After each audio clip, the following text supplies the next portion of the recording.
మా డీఓపీ గారు అండ్ సాహితీ గారు అండ్ ఆర్‌పి పట్నాయక్ గారు ఈ 3 పిల్లర్స్ గురించి నేను మాట్లాడలేకపోయాను. I'm extremely sorry.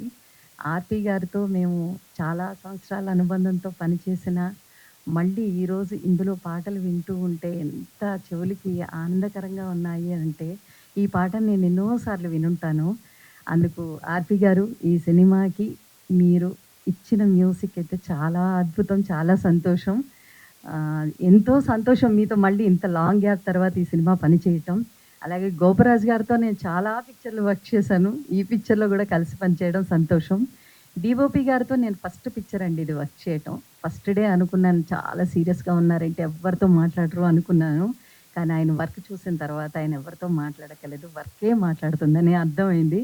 ప్రతి షాట్ చూసినప్పుడు, డబ్బింగ్ చేస్తున్నప్పుడు చూసినప్పుడు చాలా చాలా సంతోషంగా అనిపించింది. సాహితీ నాకు ఫస్ట్ టైమ్ ఈ పిక్చర్‌లో కూతురుగా చేసినా కానీ, డీఓపీ గారు చెప్పినట్టు ఆ అమ్మాయి హావభావాలన్నీ కళ్ళతోనే పలికిస్తదండి. క్లాసికల్ డాన్సర్ అయినా కూడా అలా పలికిస్తారని అందరిని అనుకోలేము.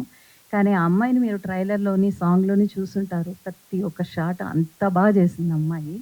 But thank you so much Ramesh గారు. లేదు మీతో వీళ్ళందరిని కలిసి మర్చిపోవడానికి నన్ను చూసి షాక్ అయ్యావు ఫస్ట్. ఏంది రమేష్ ఇలా ఉన్నాడు? అందులో ఉండిపోయావు. ఇదంతా మర్చిపోయావు. లేదండి. కొంచెం చాలా రోజులయింది స్టేజ్ మీద మాట్లాడి, ఆ కన్‌ఫ్యూషన్‌లో మాట్లాడలేకపోయాను. క్షమించాలి. Thank you so much. Thanks.